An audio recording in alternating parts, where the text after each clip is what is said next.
Heredity and environment, अनुवांशिकता और वातावरण, CDP का अपने आप में बहुत इंपॉर्टेंट टॉपिक है। वैसे तो सारी टॉपिक्स इंपॉर्टेंट है, मैं सारी की सारी सीडीपी को शॉर्ट सीरीज में कन्वर्ट करके आपको दे रही हूँ। अगर आपको आप अगर इस सीरीज को भी फॉलो करते हैं तो भी आपके किसी भी टीचिंग एग्जाम्स में अच्छे नंबर आ जाएंगे। बात करें हेरिडिटी की, तो हेरिडिटी का मतलब होता है अनुवांशिकता, यानी कि वो ट्रेड्स, वो गुण, वो सारी की सारी चीजें जो बच्चा अपने पेरेंट्स से, अपने पूर्वजों से इनहेरिट करता है, उसको विरासत में मिले हैं, जिसके लिए उसको कुछ भी करने की जरूरत नहीं है, उसको बाई बर्थ मिले हैं, जन्मजात मिले हैं, वो सारे के सारे गुण जो है वो हेरिडिटी के अंदर आ जाते हैं। जैसे अगर पेरेंट्स बहुत ज्यादा इंटेलिजेंट है तो वो इंटेलिजेंस बच्चे के अंदर अगर पास ऑन हो रही है, पेरेंट्स के अगर करली हेयर है तो वो करली हेयर बच्चे के अंदर पास हो रही है, तो ऐसे ट्रेट्स जो उसको विरासत में मिले हैं वो सभी हेरिडिटी का हिस्सा होते हैं।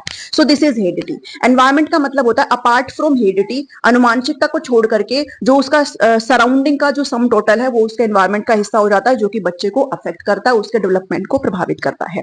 So this is the difference between heredity और एनवायरमेंट। हेरिडिटी और एनवायरमेंट का एक डिबेट भी हम यहाँ पर पढ़ते हैं, that is nature versus nurture. Nature का मतलब होता है जिसको आप बदल नहीं कर सकते हो, तो जैसे आपकी हेरिडिटी है जिसको आप चेंज नहीं कर सकते हो, वो आपका किससे रिलेट करता है, आपका नेचर से रिलेट करता है।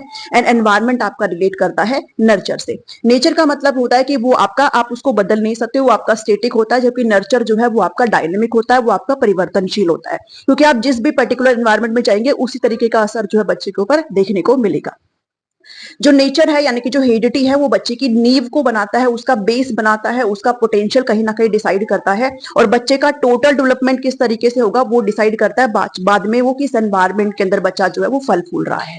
एक इंपॉर्टेंट इक्वेशन जो है वुडवर्थ के द्वारा दी गई है, जो कि हमने प्रिंसिपल ऑफ डेवलपमेंट के अंदर भी पढ़ा था, दैट इज डेवलपमेंट यानी कि विकास इज इक्वल टू हेरिडिटी और एनवायरमेंट का ज्वाइंट प्रोडक्ट, यानी कि अनुवांशिकता मल्टीप्लाई वातावरण। ये जो है किस तरीके से ये इक्वेशन दी गई है, तो इसमें वुडवर्थ कहता है कि जैसे एक फसल के लिए बीज का और मिट्टी का होना बहुत जरूरी होता है, ऐसे ही बच्चे के विकास के लिए हेरिडिटी और एनवायरमेंट का होना बहुत जरूरी होता है।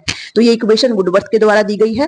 वो कहते हैं कि ना सिर्फ ओनली सिर्फ हेरिडिटी के आधार पर बच्चे का विकास नहीं हो सकता, और ओनली सिर्फ एनवायरमेंट भी बच्चे का विकास यहाँ पर डिसाइड नहीं कर सकता है, दोनों की अपनी अपनी भूमिका होती है। तो आप ना सिर्फ हेरिडिटी को नेग्लेक्ट करते हो, ना आप ओनली बात कर सकते हो एनवायरमेंट की, दोनों के बारे में हम यहाँ पर बात करते हैं।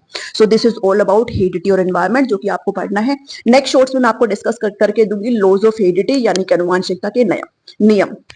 Keep follow me for more CDP short series. Thank you.